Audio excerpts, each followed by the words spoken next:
This is the third box, and I'm gonna have to settle for this one. I just started unpackaging it. I took out the supports from the middle on back, and it was a precarious situation. I was very uneasy about it, and that's why I haven't been recording everything. This one's better. It doesn't have as much welding splatter and the paint, but they still used some additional touch-up paint there in order to make up for it. And there's other parts that aren't perfect, and I've just come to the realization that if you want perfection, you're gonna have to buy SnapOn or Mac or somebody else, because these guys slap them together. And if you get somebody who takes pride in his work and has been doing it long enough and is good at it, well then maybe you got lucky, because I have not, and I've already probably wasted 30 bucks in gas and hours in time and pissed off all kinds of Harbor Freight managers. And I did only pay $9.99 for this because I used the super coupon, so shouldn't complain, but I don't expect scratch and dent. There is a scratch on the back here, and I'm fairly certain that, you can see right there, that is from me, from the strap, and just, you know, wearing into it as I'm going down the road. Wow, man, we got a lot of, is there I got a smear on this camera.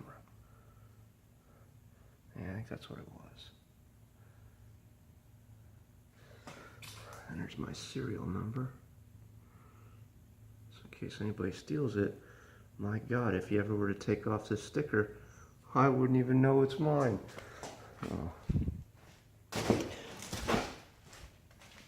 It was raining, pouring rain for several miles, but ended up taking care of that with a tarp, huge tarp. So I ended up using that guy's suggestion of 2x4s as, I don't know if he said used them as levers, but he said just start using 2x4s. And I tried using the jack underneath, that wasn't going to work.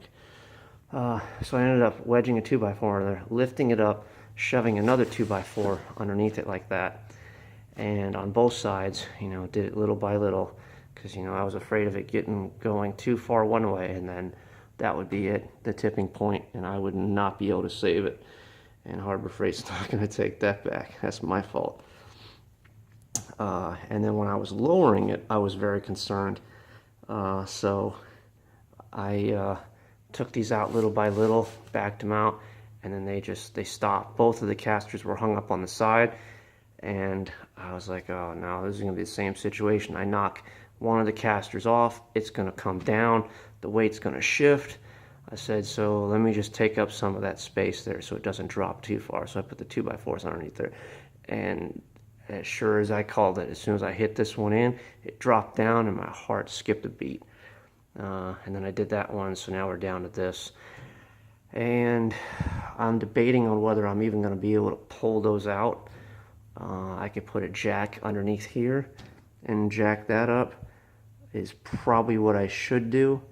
And then having this all the way down, maybe I can get that one off, or maybe I should just get that one off first, I think. I don't want to make it too difficult.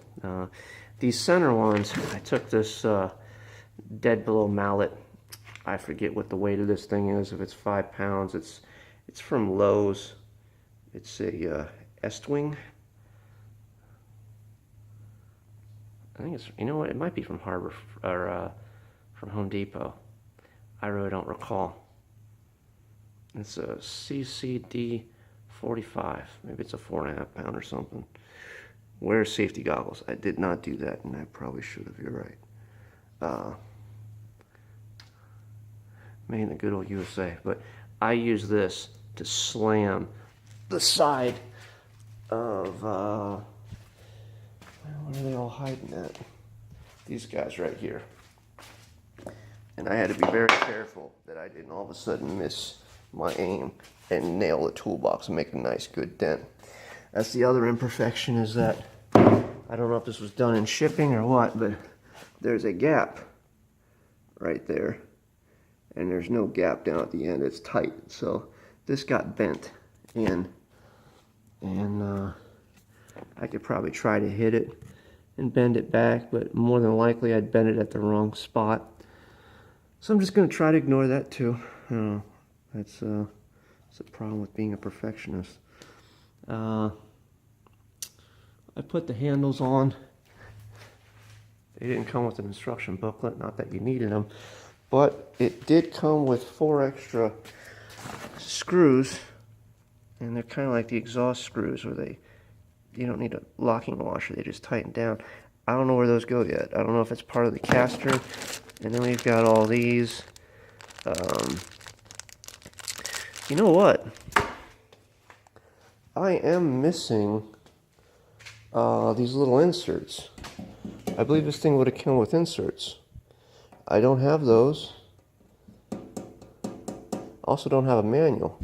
I'll have to look up online to see if this thing comes with a manual. Harbor Freight website would have that, but I'll be glad when I get this thing on the ground. The next phase is, like I said, I'm going to lift this side up, and I'm going to knock these things out. I had to hit these with the hammer as well. I mean, these things those are a lot stronger than you'd think. Then I'm going to lower it, and I'll probably end up having to cut this pallet. I wish I had my Sawzall. I cannot find that darn thing. So I will end up cutting that all. I'm going to have to get some kind of stopping blocks too, to prevent this thing from rolling, because when I'm, pulling the trailer out, oh my God, if those caster wheels come undone, I'm in deep doo-doo. So then I'm going to pull that thing out. I'm going to put this piece of wood, 4x8 sheet of 3/4 inch treated plywood, down on here. I'm not going to be able to lower that all the way down because the wood is going to be in contact with that wheel. So I'll have to pay attention to that. I'd like to get it down as low as possible though. I don't know, maybe I'll put a couple of 2x4s underneath there, or I don't know. I don't know what I'm going to do. Well, even the,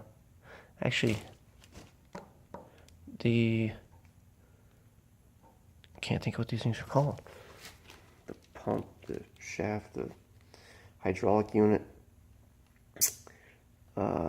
that's above the ramps here. Or they're not really ramps. Well, I'm rambling, so I'm tired. So I'm just going to kill the video. I'll update you the next one.